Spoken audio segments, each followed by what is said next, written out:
السلام عليكم ورحمة الله وبركاته نحمده ونصلي على رسوله الكريم أما بعد بسم الله الرحمن الرحيم الحمد لله আমাদের 30 পারার ধারাবাহিকভাবে আমরা অনুবাদ এবং তাফসীর পড়ছি। সে ধারাবাহিকতা আজকে আমাদের বিষয়বস্তু হচ্ছে সূরা ফাজর। সূরা আল ফাজর এটি কোরআনের 89 নম্বর সূরা এবং এখানে 30টি আয়াত আছে। এটাও একটি মাক্কি সূরা। ফজর শব্দের অর্থ আমরা জানি, মূলত আমরা যে সময় নামাজ আদায় করি ফজরের, তো সেই সময়টাকেই ফজর বলা হয়, অর্থাৎ ভোর বা প্রভাত। সূর্য উদিত হওয়ার আগের যে সময়টা, সুবে সাদিক হওয়ার পর থেকে নিয়ে সূর্য উদিত হওয়ার আগ পর্যন্ত এই সময়টাকে ফজর বলা হয়। তো বিভিন্ন জায়গায় কোরআনে আল্লাহ সুবহানাহু ওয়া তাআলা বিভিন্ন বিষয়ের শপথ করেছেন, সময়ের শপথ করেছেন অনেক জায়গায়। আমরা সামনে আরো পড়বো, ওয়াল আসর পড়বো, ওয়াদ দুহা পড়বো, তারপরে ওয়াল লাইল। এইভাবে আল্লাহ সুবহানাহু ওয়া তাআলা রাতের শপথ, ভোরের শপথ, বিকালের শপথ, এভাবে বিভিন্ন শপথ করেছে। তো তেমনি ভাবে এই ফাজরের শপথ করলেন আল্লাহ সুবহানাহু ওয়া তাআলা। তো যে বিষয়গুলো খুব গুরুত্বপূর্ণ, মানুষকে সেগুলোর গুরুত্ব বোঝানোর জন্য আল্লাহ সুবহানাহু ওয়া তাআলা কোরআনের বিভিন্ন জায়গায় তিনি শপথ করেছেন। তো এই সূরার মধ্যে আল্লাহ সুবহানাহু ওয়া তাআলা বিভিন্ন বিষয় আলোচনা করেছেন। সে বিষয়গুলো যদি আমরা ভাগ করি, তাহলে আমরা সেখানে পাই যে প্রথমত একদম শুরুতে প্রথম প্রথমার্ধে সূরার, সেখানে আমরা দেখি যে আল্লাহ ভোরের শপথ, তারপরে হচ্ছে 10টি রাতের শপথ, আরো বিভিন্ন জিনিসের শপথ করে আল্লাহ সুবহানাহু ওয়া তাআলা মানুষকে তার বাস্তবতা আল্লাহ সুবহানাহু ওয়া তাআলা তুলে ধরছেন, মানুষের প্রকৃত অবস্থা তুলে ধরছেন, যাতে করে সে বুঝতে পারে। আল্লাহ সুবহানাহু ওয়া তাআলা এটাও বলছেন যে একজন বোধ সম্পন্ন মানুষ যে আছে, যার বিবেক আছে, তার জন্য কি এই ধরনের শপথগুলো যথেষ্ট নয়?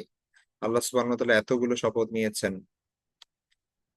সেই শপথগুলো কি একজন বিবেকবান মানুষ যদি সত্যিকার অর্থে তার বিবেক থেকে থাকে, তার বুদ্ধি থেকে থাকে, তাহলে এই শপথগুলোই তো তার জন্য যথেষ্ট হওয়ার কথা আল্লাহকে বিশ্বাস করার ক্ষেত্রে, আল্লাহ যা বলে সেগুলো মানার ক্ষেত্রে।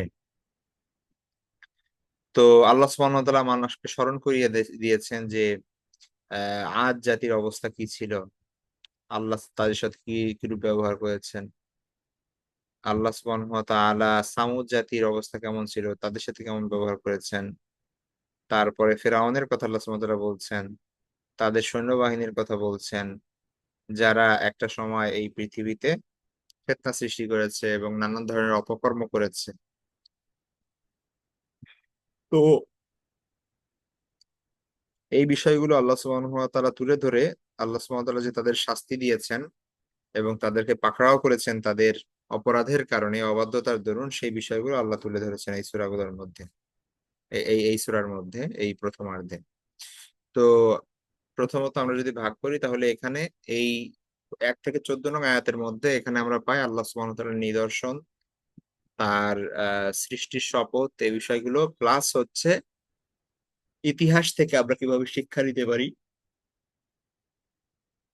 পূর্ববর্তী নবী রাসূল, পূর্ববর্তী উম্মাহ, তাদের বিভিন্ন কর্মকাণ্ড এবং সেগুলোর পরিণতি, সেই বিষয়গুলো থেকে আমরা কিভাবে শিক্ষা নিতে পারি, সেই বিষয়গুলো আল্লাহ সুবহানাহু ওয়া তাআলা তুলে ধরেছেন এখানে।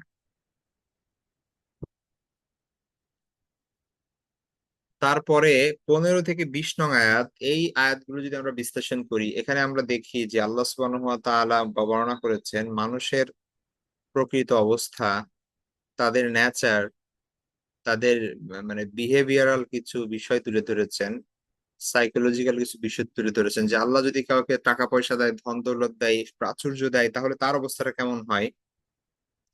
আবার কাউকে যদি আল্লাহ সুবহানাহু ওয়া তাআলা এগুলো কম দেন, রিজিকের সংকট দেন, তাহলে সেই ক্ষেত্রে মানুষের অবস্থা কি হয়?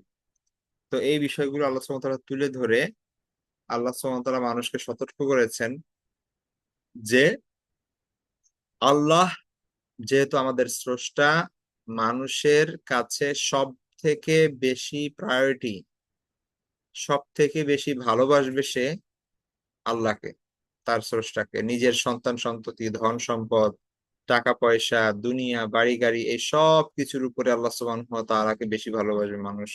সবার উপরে একজন মানুষ প্রাধান্য দিবে আল্লাহ সুবহানাহু ওয়া তাআলাকে। তো সেইখানে কোনো ধরনের কম্প্রোমাইজ করবে না। কিন্তু আল্লাহ সুবহানাহু ওয়া তাআলা মানুষের অবস্থা তুলে ধরে বলছেন যে ব্যাপারটা সেরকম না। মানুষ দুনিয়াকে বেশি ভালোবাসে, সম্পদের মোহে মানুষ অহংকার করে।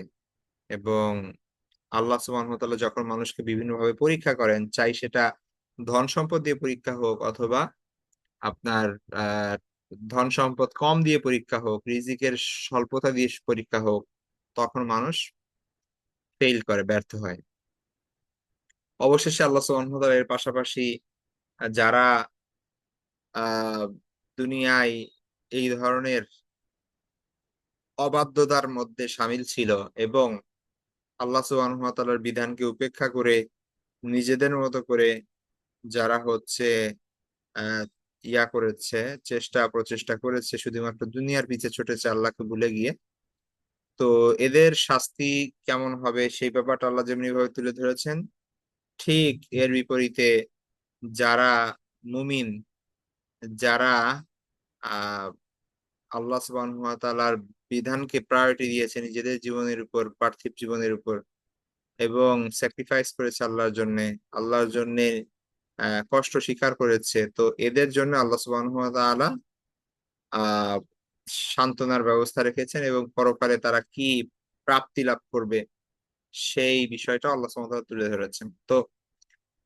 এই সূরার মধ্যে আমরা পাই যে আমরা যেন, মানুষ যেন নিদর্শন থেকে, ইতিহাস থেকে শিক্ষা গ্রহণ করে, অহংকার অবাধ্যতা পরিহার করে, পরকালের জন্য প্রস্তুতি নেয়। এবং এই এই বিষয়, এই তিনটা বিষয় মূলত এইখানে আলোচ্য বিষয়। এবং একজন মানুষ, একজন মুমিনের জন্য, একজন মানুষের জন্য যদি ওভারঅল চিন্তা করি আমরা, তাহলে এই সূরাটি একটি সতর্কবাণী আল্লাহর পক্ষ থেকে এবং মুমিনদের জন্য সান্ত্বনার বাণী। সুতরাং এই সূরাটা পড়ে এটা দেখেন, আল্লাহর আয়াত, কোরআনের আয়াতকে আয়াত এই জন্য বলা হয় যে এগুলো প্রত্যেকটা আয়াতে আল্লাহর নিদর্শন। প্রত্যেকটা আয়াত, আয়াত শব্দের অর্থ হচ্ছে নিদর্শন। তাহলে আল্লাহর আয়াতগুলো আমাদেরকে আল্লাহর কথা স্মরণ করিয়ে দেয়। তো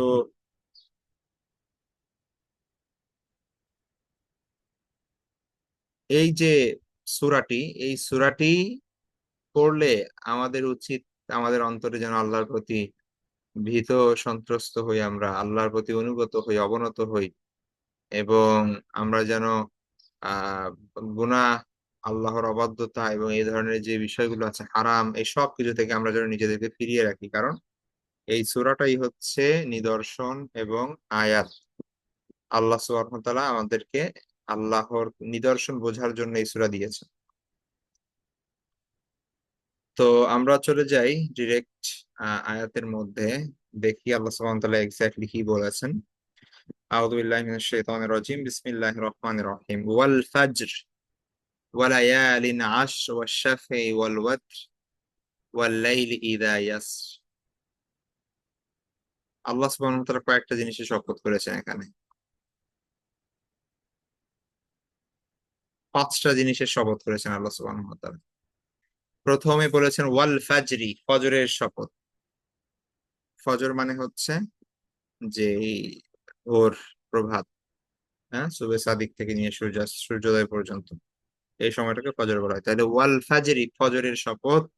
ওয়ালায়ালিন আশর, এবং লায়াল মানে হচ্ছে রাতের বহুবচন, লাইলাতুনের বহুবচন লায়াল। আর আশরুন হচ্ছে 10। তো ওয়ালায়ালিন আশর অর্থাৎ 10টি রাতের শপথ। মানে 10 দিনের শপথ আর কি। এখন এই দ্বারা কি বুঝিয়েছেন আল্লাহ সুবহানাহু ওয়া তাআলা, এটা তো এক্স্যাক্টলি এখানে জানা নাই। বাকি মুফাসসিরিনে কেরামদের মতে এখানে বোঝানো হয়েছে জিলহজের 10 দিন, মানে জিলহজের 1 তারিখ থেকে 10 তারিখ পর্যন্ত। এইটা, এই 10 দিনের গুরুত্ব অনেক বেশি এবং ফজিলত অনেক অনেক বেশি। রমজান যেরকম স্পেশাল, হ্যাঁ, তেমনি ভাবে জিলহজের এই যে 10 যে দিন আছে, এই দিনগুলো খুব ইম্পর্টেন্ট। আল্লাহ সুবহানাহু ওয়া তাআলা অনেক মানুষকে সেই সময় ক্ষমা করেন। আল্লাহ সুবহানাহু ওয়া তাআলা রহমতের বারিধারা বর্ষণ করেন সেই সময়। তো ইবনে আব্বাস রাদিয়াল্লাহু আনহু সহ আহ, মানে আরো অনেক তাবেঈ স্কলার এবং মুফাসসিরিনে কেরাম তারা এই 10 দিন বা 10 রাতের অর্থ তুলেছেন যে জিলহজের 10 দিন। তাহলে ওয়ালায়ালি নাশ, এবং 10 রাতের শপথ। ওয়াশাফাই ওয়াল ওয়াতর। ওয়াশাফি, শাফাউন মানে হচ্ছে জোর, আর ওয়াতর মানে হচ্ছে বেজোর। আমরা এই বিতের নামাজ পড়ি না, বিতর শব্দের অর্থ হচ্ছে বেজোর। তো ওই ওয়াও তা র এখান থেকে এসেছে। ওয়াতরুন মানে বেজোড় সংখ্যা, সঙ্গীবিহীন, শাব্দিক অর্থ। তাহলে ওয়াশাফাই মানে হচ্ছে জোড়ের, ওয়াল ওয়াতরিহি এবং বেজোড়ের। ঠিক আছে, জোড়ের এবং বেজোড়ের শপথ করেছেন আল্লাহ সুবহানাহু ওয়া তাআলা। এখন এক্স্যাক্টলি এটারও আমরা জানি না যে এক্স্যাক্টলি এটার অর্থ কি। এই জন্য মুফাসসিরিনে কেরাম থেকে অনেক ব্যাখ্যা আছে। তার মধ্যে একটা ব্যাখ্যা হচ্ছে এরকম যে বেজোড় দ্বারা জিলহজের 9ম তারিখ উদ্দেশ্য, আর জোড় দ্বারা জিলহজের 10ম তারিখ উদ্দেশ্য। ঠিক আছে। তো এইটা আহ এইটা হচ্ছে আপনার একটা হাদিসেও আছে এরকম, জাবের রাদিয়াল্লাহু আনহু থেকে বর্ণিত এরকম। এছাড়াও আরো অনেকে বিভিন্ন ধরনের, অনেকে বলেন যে জোড় বলতে সমস্ত সৃষ্টি জগৎ বোঝানো হয়েছে, কারণ আল্লাহ সুবহানাহু ওয়া তাআলা কোরআনে বলেছেন ওয়াখালাকনাকুম আজওয়াজা, আল্লাহ পৃথিবীর সবকিছু জোড়ায় জোড়ায় সৃষ্টি করেছেন। হ্যাঁ। তো এই জন্য আহ এই জন্য মানে পৃথিবীর সকল কিছু সকল সৃষ্টিকে আল্লাহ বলছেন বেজোড় দ্বারা উদ্দেশ্য। আর হচ্ছে, সরি, জোড় দ্বারা উদ্দেশ্য সকল সৃষ্টি, আর বেজোড় দ্বারা উদ্দেশ্য হচ্ছে আল্লাহ নিজে, যেহেতু আল্লাহ নিজে একক, তার কোনো মানে পার্টনার নাই, তিনি জোড় না, তিনি বেজোড়। তো সুতরাং ওয়াল ওয়াশাফাই ওয়াল ওয়াতর দ্বারা আল্লাহ সুবহানাহু ওয়া তাআলা সকল সৃষ্টি এবং স্বয়ং স্রষ্টা অর্থাৎ নিজে এবং সকল সৃষ্টির শপথ করেছেন।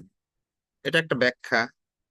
হ্যাঁ। আর আর আহ আরেকটা বললাম যে ব্যাখ্যা, সেটা হচ্ছে যে আরাফার দিন বোঝাচ্ছে 9 তারিখ, যেটা হচ্ছে বেজোড়, আর জোড় হচ্ছে 10 তারিখ ইয়ামুন নাহার বা কুরবানির দিন।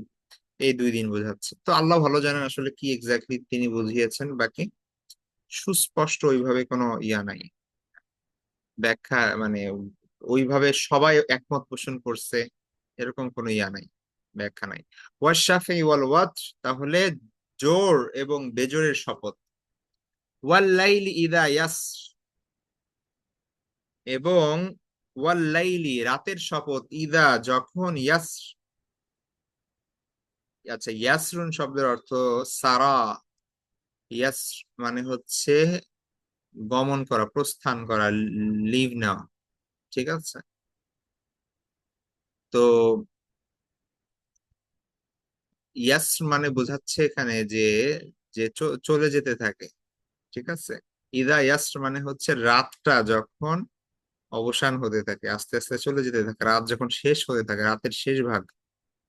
তো আল্লাহ বলছেন সেই রাতের শেষ ভাগটার শপথ। ওয়াল্লাইলি ইদা ইয়াস, এবং রাত্রির শপথ যখন তা গত হতে থাকে, যখন তা শেষ হতে থাকে। তাহলে আল্লাহ সুবহানাহু ওয়া তাআলা কয়টা জিনিসের শপথ করলেন? ওয়াল ফাজর, ভোরের শপথ, ফজরের শপথ। ওয়ালায়ালিন আশর, 10 রাতের শপথ। ওয়াশাফি ওয়াল ওয়াতর, জোড় এবং বেজোড়ের শপথ। ওয়াল্লাইলি ইদা ইয়াসর, রাতের শপথ যখন তা গত হতে থাকে, গত হতে থাকা রাতের শপথ। হাল ফি যালিকা কসামুল লিযি হিজর, হাল মানে কোশ্চেনের জন্য ব্যবহার হয়, ফি যালিকা এটার মধ্যে, এগুলোর মধ্যে কসামুন, কোন কসম আছে, লিভি হিজরিন, বুদ্ধিমান লোকদের জন্য। আচ্ছা, হিজরুন শব্দের অর্থ আমরা যদি এখানে একটু দেখেন, হিজির শাব্দিক অর্থ হচ্ছে মূলত বাধা দেওয়া। হ্যাঁ? হাজার শব্দের অর্থ আপনি জানেন, হাজার মানে হচ্ছে পাথর, শক্ত, যেটা ভাঙা যায় না, মানে এত কঠিন, ভাঙা কঠিন সেটা আর কি। হ্যাঁ, তো ওইখান থেকে আসছে হিজির। হিজির মানে হচ্ছে বুদ্ধি, মেধা। এখন এটার সাথে হিজিরের সম্পর্ক কি, বাধা দেওয়া নিষেধ করার সাথে মেধা বুদ্ধি সম্পর্ক কি? যেহেতু মানুষের মেধা, মানুষের বুদ্ধি, আকল, বিবেক মানুষকে খারাপ কাজ থেকে বিরত রাখে এবং অন্যায় থেকে দূরে রাখে, এই জন্যে হিজির হিজির দ্বারা বোধ, মেধা, বুদ্ধি বোঝানো হয়। ঠিক আছে, যেমন আরবিতে আকল বলা হয়। হ্যাঁ, আকল শব্দটি যেখান থেকে এসেছে, একই শব্দ আরেকটা আছে ইকল। আপনারা যারা সৌদি বা আরব আরবি ভাষা জানেন, সৌদিতে গিয়েছেন ভাষা যখন, জানেন যে ওরা মাথায় যে রুমালের উপর একটা কালো আহ পেঁচানো কিছু পড়ে না, ওইটাকে ইকাল বলা হয়। ঠিক আছে, এটা মূলত ছিল হচ্ছে আরবরা যেহেতু উট, তারপরে গবাদি পশু, এরকম মেষ এগুলো চালাতো, তো সেগুলো নিয়ন্ত্রণের জন্য তারা ওরকম একটা চাবুক ইউজ করতো আগে, যখন তারা রাখাল ছিল আর কি। তো সেই চাবুক ইউজ করতো যখন ওইটার কাজে লাগতো না বা হচ্ছে প্রয়োজন থাকতো না, তখন সেটাকে মাথায় পেঁচিয়ে রাখতো। এটাই আরব কালচারে এখন অনেক গুরুত্বপূর্ণ বিষয়। হ্যাঁ, এটা একটা কালচারাল সিম্বল হয়ে গিয়েছে এবং মানুষ এটাকে গর্বের সাথে এটা পরে, কিন্তু এটা মূলত হচ্ছে রাখালদের জন্য ছিল, যারা মেষ চড়াতো এবং ওইটা দিয়ে কি করতো, আমরা যেরকম লাঠি রাখি ছাগল চড়ানোর জন্য, মানে গরু ছাগল যেন এদিক সেদিক না যায়, এটা লাঠি দিয়ে বাড়ি দিয়ে মাঝে মাঝে আঘাত করি, তেমনি ভাবে তারা চাবুক ইউজ করতো। হ্যাঁ, এরকম। তো ওইটা কাজ শেষ হয়ে গেলে তারা মাথায় ওটা পেঁচিয়ে রাখতো। তো এই যে গবাদি পশু যেন এদিক সেদিক না যেতে পারে, এই জন্য যেটা ব্যবহার করে তারা, এটাকে বলে ইকল। তো মানুষ, মানুষও যাতে করে এদিক সেদিক না যেতে পারে, অন্যায়ের মধ্যে না যায়, তার আকল খাটিয়ে কাজ করতে পারে, এই জন্য তার বিবেককে আরবিতে বলা হয় আকল। ঠিক আছে, আইন কফ লাম। ব্যাপারটা এই শব্দগুলো পড়লে এগুলা মজা লাগবে আপনাদের যারা আরবি জানেন, যে একটার সাথে একটা সম্পর্ক কিভাবে। তো যাই হোক, তো হেজার মানে হচ্ছে শাব্দিক অর্থ বাধা দেওয়া, নিষেধ করা। তো যেহেতু আমরা বিবেক দিয়ে, মেধা দিয়ে খারাপ কাজ থেকে আমাদেরকে নিজেদের বিরত রাখি, এই কারণে ব্রেনকে বা বুদ্ধিকে, আরবিতে বোধ শক্তিকে, এটাকেও হিজর বলা হয়। তাহলে জি হিজর বা জু হিজর এর মানে হচ্ছে বোধ শক্তি সম্পন্ন ব্যক্তি। ঠিক আছে, বোধের অধিকারী। তাহলে আল্লাহ বলছেন যে বোধ শক্তিদের জন্য কি কোনো কসম থাকতে পারে? এটার মধ্যে কি বোঝাচ্ছেন আল্লাহ? অর্থাৎ বোধ শক্তি, একজন বোধ সম্পন্ন ব্যক্তি যে বিশ্বাস আনার জন্য কি এই সব শপথ তার জন্য যথেষ্ট নয়? আরো কি শপথ লাগবে তার? আল্লাহ এটা বলতেছেন আর কি। ঠিক আছে, তো আল্লাহকে বিশ্বাস করার জন্য, কোরআনকে সত্য বলে বিশ্বাস করার জন্য, আল্লাহর দিন ইসলাম এটাকে নিজের জীবন বিধান হিসেবে মানার জন্য আল্লাহ এত এত শপথ করতেছেন, এই শপথগুলো তো একজন বিবেকবান মানুষ হলে তার বোঝা উচিত। ঠিক আছে, আর সেটাই আল্লাহ বলছেন যে একজন, মানে একজন, মানে কি বলে, বিবেকবান ব্যক্তির জন্য কি এই শপথগুলো যথেষ্ট নয়? ঠিক আছে, যেগুলো আল্লাহ করছেন সেটাই বলছেন আল্লাহ সুবহানাহু ওয়া তাআলা এখানে, যে এগুলোর মধ্যে কি, মানে বিবেকবোধ সম্পন্ন ব্যক্তির জন্য আরো কসম লাগবে, আরো কসম থাকতে পারে। ঠিক আছে, সেটা বোঝাচ্ছেন আল্লাহ। আলাম তারা কাইফা ফাআলা রাব্বুকা বিআদ, এরপর আল্লাহ সুবহানাহু ওয়া তাআলা পূর্বের জাতির ইতিহাস তুলে ধরছেন। আলাম তারা, তুমি কি দেখোনি, কাইফা ফাআলা রব্বুকা, তোমার রব কেমন আচরণ করেছেন, কেমন ব্যবহার করেছেন, কি পরিণতি ঘটিয়েছেন, বিআদ, আদ জাতির সাথে। তাহলে আলাম তারা কাইফা ফাআলা রাব্বুকা বিআদ, তুমি কি দেখো না যে তোমার রব আদ জাতির সাথে কেমন ব্যবহার করেছিলেন? ইরমা যাতিল ইমাদ,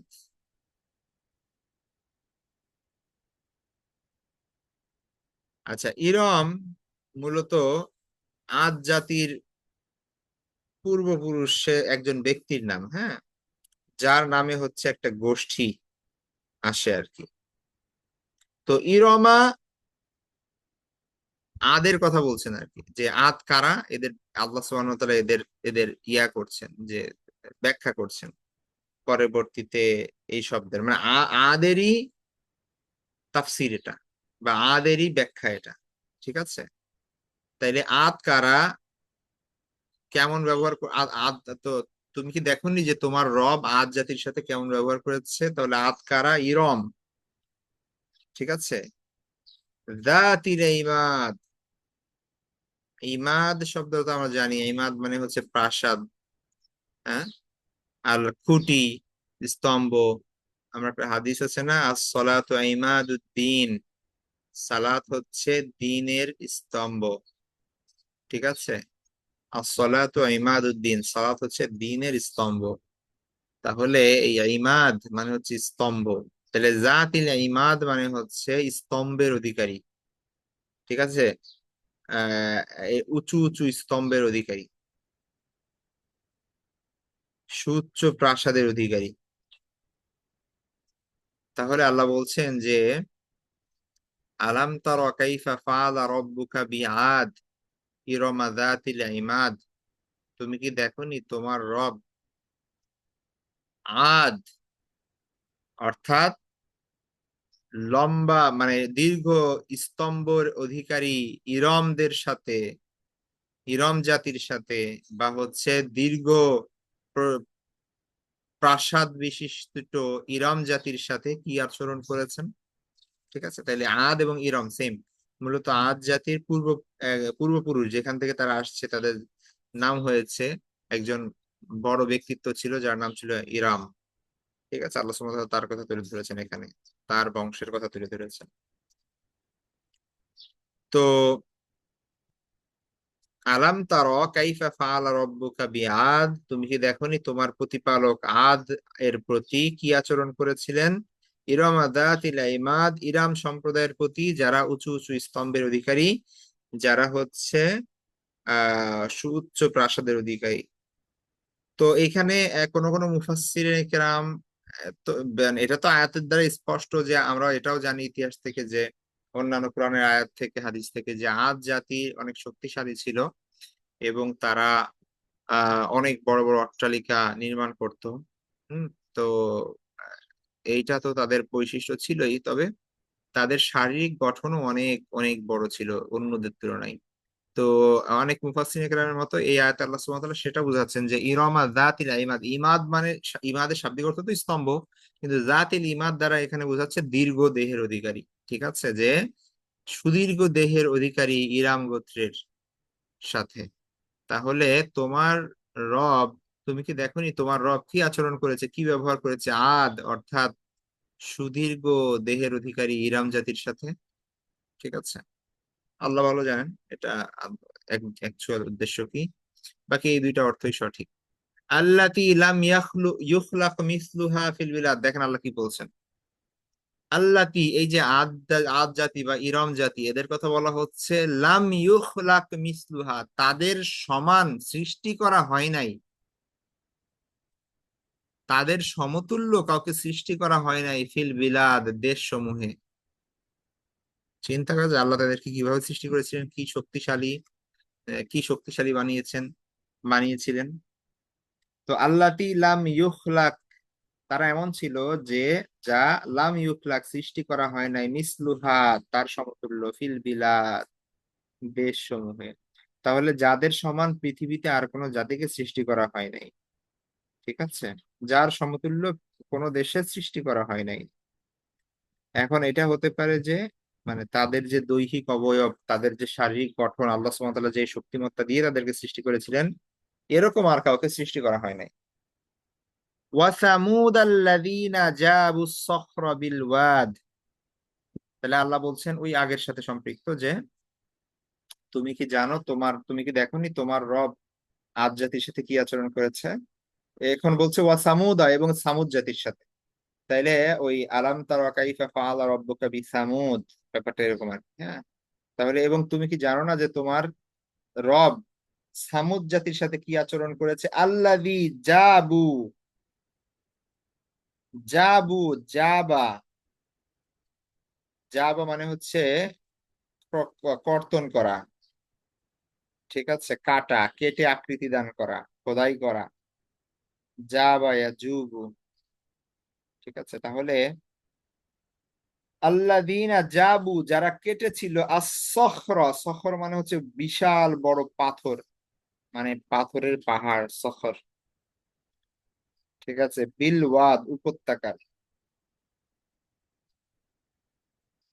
তাহলে ওয়া ওয়া সামুদ, এবং সামুদ জাতির সাথে, আল্লাযীনা যারা, জাবু আস-সখরা বিল ওয়াদ, এবং আল্লাহ সুবহানাহু ওয়া তাআলা, তুমি কি মানে তুমি কি দেখোনি যে আল্লাহ সুবহানাহু ওয়া তাআলা কি আচরণ করেছিলেন সামুদ জাতির প্রতি, যারা উপত্যকায়, ওয়াদুন মানে হচ্ছে উপত্যকা, ওয়াদি মানে উপত্যকা, তাইলে উপত্যকায় বড় বড় পাথর কেটে ফেলেছিল, অথবা মানে পাথর কাটা মানে কি, মানে হচ্ছে উপত্যকায় পাথর কেটে গৃহ নির্মাণ করেছিল।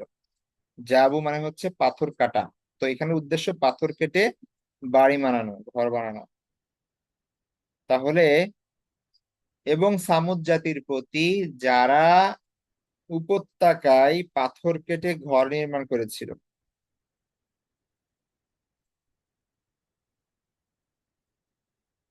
ওয়াফির আউনা দিল আউতাদ, আরো আল্লাহ তুলে ধরছেন ফেরাউনের কথা, ওয়াফির আউনা, এবং ফেরাউনের প্রতি। এবং তোমার কি মানে এটা আগেরটার সাথে সম্পৃক্ত যে, এবং তুমি কি দেখোনি যে তোমার রব কি ব্যবহার করেছেন ফেরাউনের সাথে? দিল আউতাদ, যে ছিল পেরেকওয়ালা। হ্যাঁ, আওতাদ আমাদের আগে গিয়েছে, বল জিবালা আওতাদা, তাই না?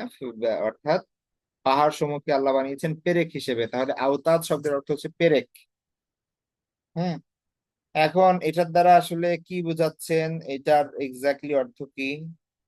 আহ এটার মুফাসসিরিনে কেরাম বলেন যে এটার মর্মার্থ হচ্ছে ফেরাউন এর বিশাল সংখ্যক সেনাবাহিনীর অধিপতি ছিল ফেরাউন নিজে, তো এই জন্য যেহেতু তার সেনাবাহিনী থাকতে অনেকগুলো তাঁবু লাগতো, অনেক তাঁবু লাগতো, এবং প্রত্যেকটা তাঁবুতে কিলক গাড়া ছিল, পেরেক মারা ছিল মাটিতে, যাতে করে তাঁবুগুলো উড়ে চলে না যায়, ঠিক আছে। তো দিল আওতাদ দ্বারা বোঝাচ্ছে মানে বহু সৈন্য শিবিরের অধিপতি, বহু সৈন্যবাহিনীর, মানে সৈন্য, আহ বিশাল বড় সৈন্য বাহিনীর অধিপতি ফেরাউনের কথা এখানে তুলে ধরেছেন আল্লাহ সুবহানাহু ওয়া তাআলা দিল আওতাদ দিয়ে।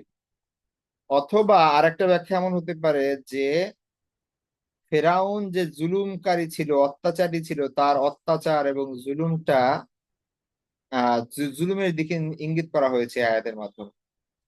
অর্থাৎ যেহেতু সে পেরেক দ্বারা মানুষকে শাস্তি দিত, কিলক দ্বারা মানুষকে শাস্তি দিত, এই কারণে আল্লাহ সুবহানাহু ওয়া তাআলা তাকে জিল আওতাদ বলেছেন। তা যাই হোক, আল্লাহ ভালো জানেন কি উদ্দেশ্য এটা। তাহলে ওয়াফির আউনা দিল আওতাদ, এবং তুমি কি দেখোনি আল্লাহ কি আচরণ করেছে ফেরাউনের সাথে, যে ছিল পেরেকওয়ালা, অথবা বহু সৈন্য শিবিরের অধিপতি ফেরাউনের সাথে, মানে বহু সৈন্য শিবিরের অধিপতি ছিল যে, ঠিক আছে। আল্লাযীনা তাগাউ ফিল বিলাদ, যারা, এই যে ফেরাউন বলি, আর হচ্ছে আদ বলি, সামুদ বলি, এদের অপরাধ কি ছিল? আল্লাযীনা, এরা, তাগাউ ফিল বিলাদ, সীমা লঙ্ঘন করেছিল বিভিন্ন দেশে, বিভিন্ন স্থানে। এরা অবাধ্যতা প্রদর্শন করেছিল, উদ্ধত আচরণ করেছিল, সীমা লঙ্ঘন করেছিল। তাহলে আল্লাযীনা তাগাউ, তাগা শব্দের অর্থ হচ্ছে সীমা লঙ্ঘন করা। হ্যাঁ, তাহলে আল্লাযীনা যারা, তাগাউ সীমা লঙ্ঘন করেছিল, ফিল বিলাদ দেশ সমূহে, বিভিন্ন শহরে, বিভিন্ন দেশে, ফাআকসারু ফিহাল ফাসাদ, এবং সেগুলোর মধ্যে, তাতে আকসারু বৃদ্ধি করেছিল, আল ফাসাদ বিপর্যয়। হ্যাঁ, ফাআকসারু ফিহাল ফাসাদ, এবং তারা এইভাবে তার মধ্যে বিপর্যয় বৃদ্ধি করেছিল। ফাসাব্বা আলাইহিম রব্বুকা সাওতা আযাব, ফাসাব্বা অতঃপর আঘাত করলেন, আলাইহিম তাদের উপর, রব্বুকা তোমার রব, সাওতা আযাব শাস্তির চাবুকের, হ্যাঁ, শাস্তির কষাঘাত হানলেন আল্লাহ সুবহানাহু ওয়া তাআলা অতঃপর তাদের উপর শাস্তির চাবুক হানলেন।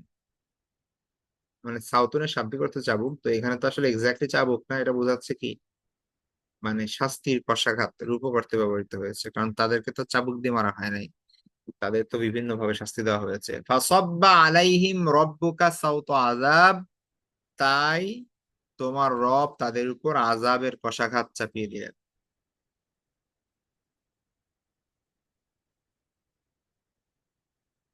ইন্না রব্বাকা লাবিল মিরসাদ, নিশ্চয়ই তোমার রব পর্যবেক্ষণ করছেন। হ্যাঁ, লাবিল মিরসাদ, পর্যবেক্ষণের স্থানে আছেন, মানে এমন জায়গায় আছেন যিনি সবকিছু দেখেন। হ্যাঁ, আমাদের থেকে আল্লাহ দূরে নন, আল্লাহ সবকিছু দেখছেন। তাহলে মিরসদ মূলত রসদা থেকে, অর্থাৎ পর্যবেক্ষণ করা, সেখান থেকে ইসমে জরফ বলা হয় এটাকে, অর্থাৎ পর্যবেক্ষণের স্থান মিরসদ। তো ইন্না রব্বাকা লাবিল মিরসদ, নিশ্চয়ই তোমার রব অবশ্যই সতর্ক দৃষ্টি রাখছেন মানুষের উপর।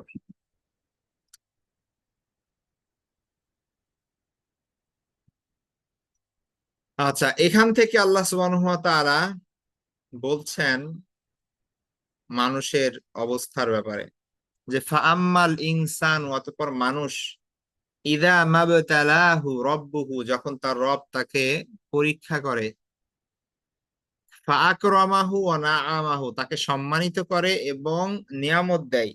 অর্থাৎ আল্লাহ যখন মানুষকে সম্মান দিয়ে নিয়ামত দান করে, যখন মানুষকে পরীক্ষা করে, তাহলে আল্লাহর মানে মানুষ যদি বেশি সম্মানের অধিকার হয় তখনও কিন্তু সে আল্লাহর দ্বারা পরীক্ষিত হচ্ছে। আর মানুষ যদি আল্লাহ অনেক নিয়ামত পায়, রিজিক বৃদ্ধি হয়, টাকা পয়সা পায়, ধন দৌলত পায়, ভালো চাকরি পায়, ভালো ব্যবসা বা ভালো হয়, এই সব কিছু কিন্তু আল্লাহর পরীক্ষা, আল্লাহ সেটাই বলছেন যে ইদা মাবতালাহু রব্বু, যখন তার রব তাকে পরীক্ষা করেন। হ্যাঁ, যখন তাকে পরীক্ষা করেন কিভাবে, ফাআকরামাহু ওয়া নাআমাহু, তাকে সম্মান দেন, তাকে অনুগ্রহ করেন। ফায়াকুলু রব্বি, তখন সে বলে আমার রব আকরামান, আকরামানি, আমাকে কি করেছে, সম্মানিত করেছে। ফায়াকুলু রব্বি আকরামান, অর্থাৎ অতঃপর তা সে বলে যে আমার রব আমাকে সম্মানিত করেছে। ওয়া আম্মা ইযা মাবতালাহু, অতঃপর আল্লাহ যখন তাকে পরীক্ষা করে, ফাকাদারা আলাইহি রিজকাহু, তার রিজিক সংকট করে, হ্যাঁ, তার রিজিক সংকীর্ণ করেন যখন আল্লাহ সুবহানাহু ওয়া তাআলা, এভাবে যখন তাকে পরীক্ষা করা হয়, ফায়াকুলু রব্বি আহানানি, অতঃপর সে কি করে, বলে যে আমার রব আমাকে হেয় করেছেন। ঠিক আছে, অর্থাৎ সবর করে না, বরং আল্লাহর প্রতি কুধারণা পোষণ করে। তো একজন মুমিন সে যে অবস্থায় থাকুক, একজন মুমিন সে ভালো অবস্থায় থাকলে আল্লাহ শুকরিয়া আদায় করবে, খারাপ অবস্থায় থাকলে ধৈর্য ধারণ করবে, আল্লাহর কাছে দোয়া করতে থাকবে, আর গুনাহ হয়ে গেলে সে ক্ষমা প্রার্থনা করবে। ব্যাস, এই হচ্ছে তার জীবন। ঠিক আছে। তো আমাদের সমস্যা হচ্ছে কি, যে আমরা কখনো যখন আমাদের কোনো সমস্যা হয়, কোনো বিপদ হয়েছে, কেউ মারা গিয়েছে, কোনো অ্যাক্সিডেন্ট হয়েছে, কোনো আর্থিক সমস্যা হয়েছে, আমরা খালি বলি যে আল্লাহ খালি কি আমাদেরই দেখেন। এইভাবে আমরা কথা বলি। তারপরে হচ্ছে আমার সাথেই কেন খালি এমন হয়।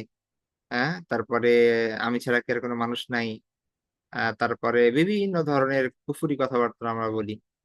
ঠিক আছে। তো এই বিষয়টি আল্লাহ এখানে বলছেন যে যখন বিপদ দিয়ে আল্লাহ পরীক্ষা করেন, তখন আল্লাহ মানুষ আল্লাহকে দোষারোপ করে। ঠিক আছে। অথচ অনেক সময় যেটা হয় সেটা হচ্ছে আমাদের নিজেদের আমলের কারণে, আমাদের নিজেদের কৃতকর্মের ফলস্বরূপ দুনিয়াতে অনেক শাস্তি, অনেক ধরনের সংকীর্ণতা আল্লাহ চাপিয়ে দেন। আল্লাহ সেটা বলছেন, কাল্লা, কখনোই না, বাল্লা তুকরিমুন আল ইয়াতীম, বরং তোমরা তো লা তুকরিমুন আল ইয়াতীম, এতিমের সম্মান করো না।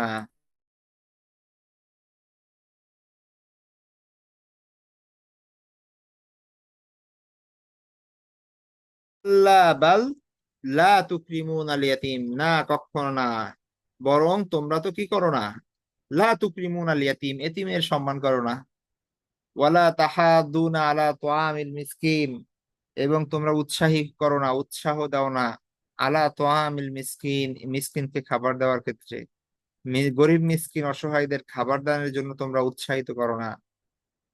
ওয়াতাকুলুনা তুরাসা আকলাল লাম্মা, তোমরা মিরাসের মাল, উত্তরাধিকার সম্পত্তি নিজেরা সব খেয়ে ফেলো, অন্যকে বঞ্চিত করো, বোনদেরকে বঞ্চিত করো, মাকে বঞ্চিত করো, তারপরে মেয়েদেরকে বঞ্চিত করো। তো তারপরে এক ভাই শক্তিশালী আরেকজনকে আরেকজন দুর্বল ভাইকে বঞ্চিত করে। হ্যাঁ, অন্যান্য আত্মীয় স্বজন যাদের হক আছে তাদের বঞ্চিত করো। তো এইভাবে আল্লাহ সুবহানাহু ওয়া তাআলা তুলে ধরছেন মানুষের অপকর্মগুলো, এবং কঠিন কঠিন শাস্তি হবে যে এটার, সেটা আল্লাহ তুলে ধরবেন সামনে, যে ওয়াতাকুলুনা তুরাসা আকলাল লাম্মা, এবং তোমরা খেয়ে ফেলো মিরাসের সকল মাল। ওয়াতুহিব্বুনাল মালা হুব্বান জাম্মা, এবং তোমরা দুনিয়ার ধন সম্পত্তিকে খুব ভালোবাসো, অনেক একদম জীবন দিয়ে ভালোবাসো। ওয়াতুহিব্বুনাল মালা, তোমরা সম্পদকে ভালোবাসো, হুব্বান জাম্মা, একদম মানে আনকন্ডিশনাল লাভ। ঠিক আছে, খুবই বেশি ভালোবাসো। আল্লাহ বলছেন কাল্লা, কখনোই না, এটা তোমাদের উচিত না। ইদা দুক্কাতিল আরদু দাক্কাং দাক্কা, যখন পৃথিবী চূর্ণ বিচূর্ণ হয়ে যাবে। কাল্লা, কখনোই না, ইদা দুক্কাতিল আরদু, যখন পৃথিবী চূর্ণ বিচূর্ণ হয়ে যাবে, দাক্কাং দাক্কা, একদম চূর্ণ বিচূর্ণ, পৃথিবী যখন একদম চূর্ণ বিচূর্ণ হয়ে যাবে। ওয়াজা রব্বুকা ওয়াল মালাকু সফফান সফফা, তখন তোমার রব এবং ফেরেশতারা যখন সারিবদ্ধভাবে আসবেন। হ্যাঁ, অর্থাৎ ওয়াজা রব্বুকা, তোমার রব আসবে, ওয়াল মালাকু সফফান সফফা, এবং ফেরেশতারা সারিবদ্ধভাবে দণ্ডায়মান হবে। ওয়াজি আয়াউমা ইদিন বিজাহান্নামা, ওয়াজি আয়াউমা ইদিন, সেদিন আনা হবে, বিজাহান্নামা, জাহান্নামকে। ইয়াউমা ইদিন ইয়াতাযাক্কারুল ইনসানু, সেদিন মানুষ স্মরণ করবে।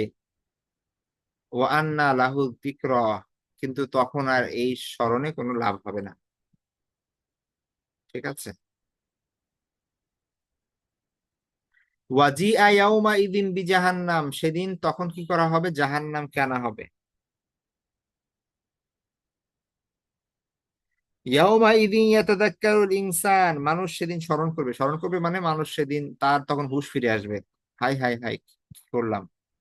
ওয়া আন্না লাহু যিকরা, আল্লাহ বললেন যে কিভাবে তার এই এই স্মরণ তখন তাকে কোনো কাজে আসবে, তার উপকারে আসবে, কিচ্ছু হবে না, তখন তার কোনো লাভ হবে না এই স্মরণ।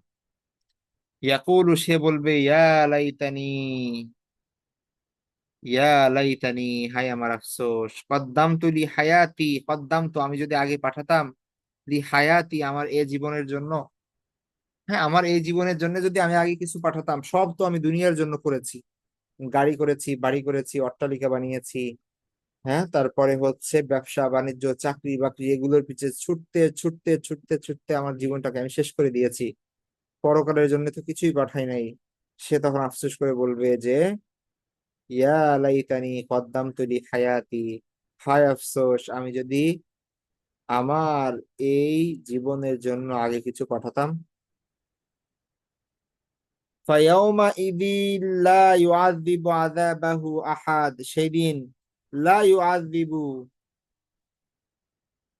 কেউ শাস্তি দিতে পারবে না, আযাবাহু, তার শাস্তির মতো, আহাদ, অন্য কেউ, মানে আল্লাহর কথা বলছেন আল্লাহ নিজে, যে সেই দিন আল্লাহর শাস্তির মতো শাস্তি অন্য কেউ দিতে পারবে না। ফায়াউমা ইদিন, সেদিন লা ইউআযযিবু, কেউ শাস্তি দিতে পারবে না, আযাবাহু, তার আযাবের, আহাদ, কেউ। তাহলে সেই দিন তার আযাবের মতো কি আযাব কেউ দিতে পারবে না, সেই দিন তার শাস্তির মতো শাস্তি অন্য কেউ দিতে পারবে না। ওয়ালা ইউসিকু ওয়াসাকাহু আহাদ, এবং ওয়ালা ইউসিকু, এবং বাঁধতে পারবে না, ওয়াসাকাহু, তার বাঁধনের মতো, আহাদ, কেউ, এবং তার বাঁধনের মতো কেউ বাঁধতে পারবে না। আল্লাহ সুবহানাহু ওয়া তাআলা বলছেন তার বাঁধার মতো বাঁধতে কেউ পারবে না।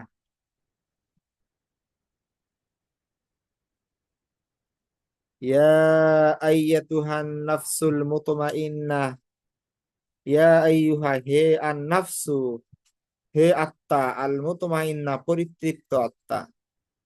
ইয়া আইয়াতুহান নাফসুল মুতমাইন্না, হে পরিতৃপ্ত আত্মা। ঠিক আছে, নফস মানে হচ্ছে আত্মা, মানুষের ভেতর, অন্তর, নিজের নিজ। এরকম মানুষের অন্তর তিনটা প্রকার আছে।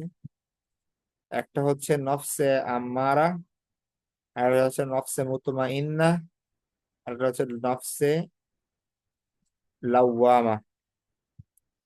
নফসে আম্মারা বলা হয় ওই নফস যে সব সময় গুনাহ করতে থাকে, করতে থাকে, করতে থাকে, এবং এর কখনো গুনাহ থেকে, মানে গুনাহ, হাজারো গুনাহ করলে তার কখনো লজ্জা ফিল হয় না, আর ভালো কাজ করতে মন চায় না।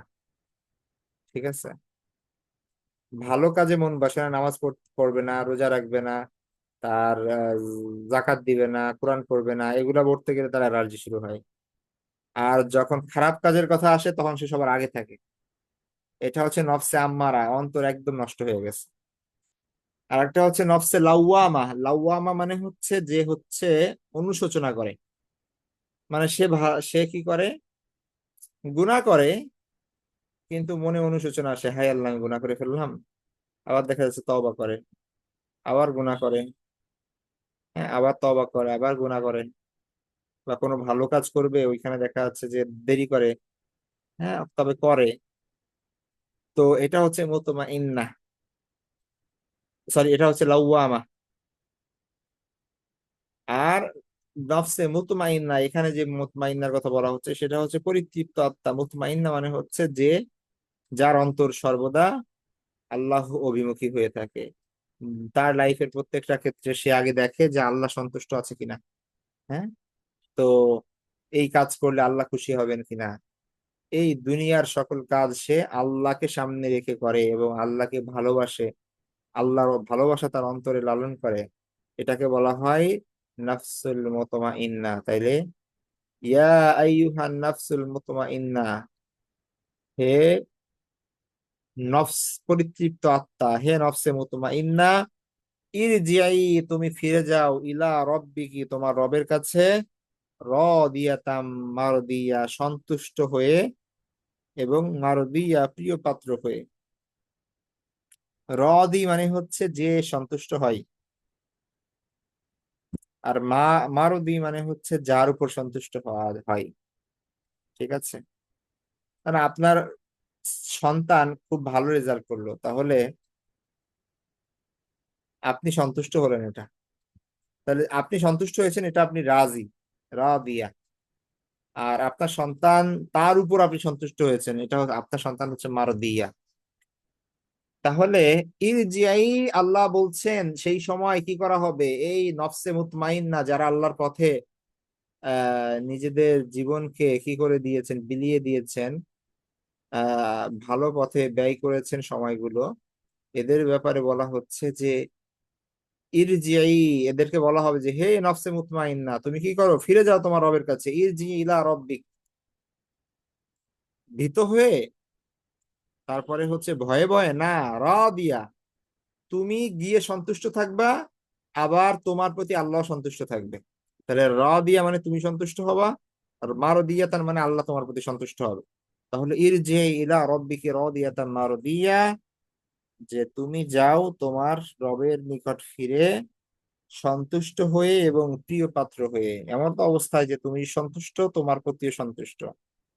ওয়াদখুলি ফি ইবাদি, এবং আমার বান্দার ভেতর প্রবেশ করো, আমার বান্দার মধ্যে শামিল হও, মানে এটা তো আত্মা, এখনো কোনো দেহের মধ্যে প্রবেশ করে নাই তো। ওই যে দুনিয়াতে যে দেহ ছিল, আল্লাহ সেটাকে তো নতুন রূপে সৃষ্টি করবেন, চমৎকার একটা দেহ দিবেন জান্নাতের উপযুক্ত করে, হ্যাঁ, তো সেই দেহের মধ্যে এই রূহটাকে ঢুকাই দিবেন আল্লাহ। ঠিক আছে, ফাদখুলি, তুমি প্রবেশ করো, ফি ইবাদি, আমার বান্দার মধ্যে, ওয়াদখুলি জান্নাতি, এবং তুমি জান্নাতে প্রবেশ করো। ঠিক আছে, আমার বান্দার মধ্যে প্রবেশ করো, তারপরে জান্নাতে প্রবেশ করো। এই হচ্ছে আল্লাহ সুবহানাহু ওয়া তাআলা এইভাবে কি করবেন, পুরস্কার দিবেন যারা আল্লাহর পক্ষের আহ বান্দা এবং আল্লাহর পক্ষের লোক, যারা আল্লাহর হয়ে কাজ করছেন, হ্যাঁ, তারা। তো এই ছিল আমাদের সূরা ফাজর। ইনশাল্লাহ আমরা নেক্সট ক্লাসে সূরা আল বালাদ পড়বো। তো আজকে পর্যন্তই, ভালো থাকবেন সবাই। নেক্সট ক্লাসে আবার দেখা হবে ইনশাআল্লাহ। আল্লাহ হাফিজ, আসসালামু আলাইকুম রহমতুল্লাহি ওয়া বারাকাতুহু।